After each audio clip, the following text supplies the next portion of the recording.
बुद्धं शरणं गच्छामि धम्मं शरणं गच्छामि संघं शरणं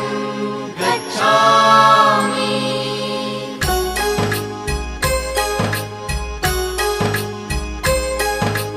बुद्धं शरणं गच्छामि धम्मं शरणं गच्छामि संघं शरणं गच्छामि त्यागमूर्ती तू शांत चित्त तू योग रूप संसारी दया प्रेम अन मानवतेचे प्रतीक तुझी ईश्वरी सिद्धमूर्ती सिद्धार्थ गौतम सकलांचा स्वामी